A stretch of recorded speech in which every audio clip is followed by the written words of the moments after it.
श्रीमद् भगवद गीता के दूसरे अध्याय का लाभ और महत्व। हिंदू धर्म के पवित्र ग्रंथों में से एक श्री गीता जी में कुल 18 अध्याय हैं। हर अध्याय से व्यक्ति अपने जीवन की कई समस्याओं का समाधान पा सकता है। आज हम जानेंगे गीता के दूसरे अध्याय का महत्व और लाभ। चलिए कथा आरंभ करते हैं। श्रीमद् भगवद गीता के जरिए व्यक्ति अपने जीवन की कई समस्याओं का हल खोज सकता है। दरअसल गीता में महाभारत युद्ध के दौरान कुरुक्षेत्र में भगवान श्री कृष्ण ने जो उपदेश दिए थे वह सभी गीता में बताए गए हैं। श्रीमद् भगवद गीता पवित्र ग्रंथों में से एक है। गीता में ज्ञान, भक्ति और कर्म योग को बहुत ही अच्छे ढंग से समझाया गया है। तो आइए जानते हैं गीता के दूसरे अध्याय का महत्व और लाभ। गीता के दूसरे अध्याय का महत्व। श्री नारायण जी बोले हैं, लक्ष्मी। दक्षिण देश में एक पूर्ण नाम नगर था। वहाँ एक देव सुशर्मा बड़ा धनवान रहता था। वह साधु सेवा करता था। जब साधु सेवा करते हुए बहुत दिन बीते तब एक बाल नाम ब्रह्मचारी आया, जिसकी सुशर्मा ने बहुत सेवा की और विनय किया कि हे संत जी, कृपा मुझे श्री नारायण जी के पाने का ज्ञानोपदेश करो।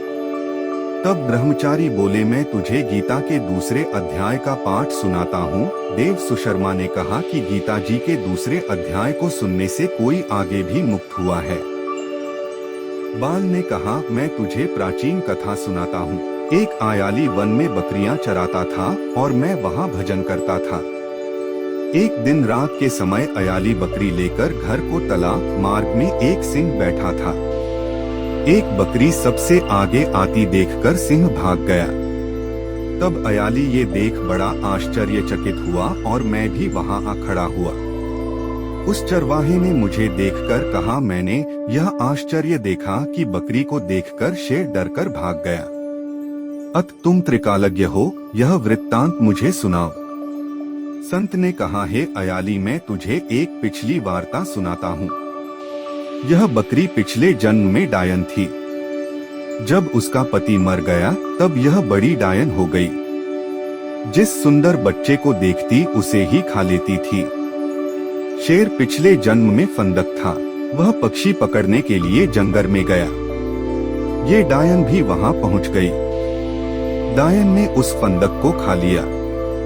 अब यह फंदक बन गया है। इसलिए बकरी को देखकर उसे लगा ही वह अब भी मुझे खाने आ रही है। तब अयाली ने कहा कि मैं पिछले जन्म में क्या था? संत बोले, तू पिछले जन्म में चांडाल था।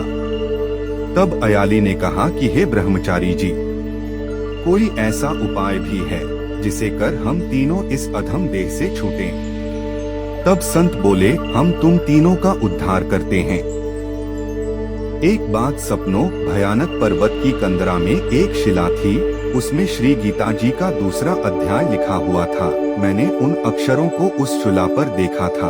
अब मैं तुम्हें मन, वचन और कर्म एकाग्र करके सुनाता हूँ, तुम श्रवण करे। संत ने जब गीता जी के अक्षर सुनाए तो उनको सुनते ही तुरंत आकाश से विमान आए और उन तीनों को विमानों पर बैठा बैकुंठ लोक ले गए।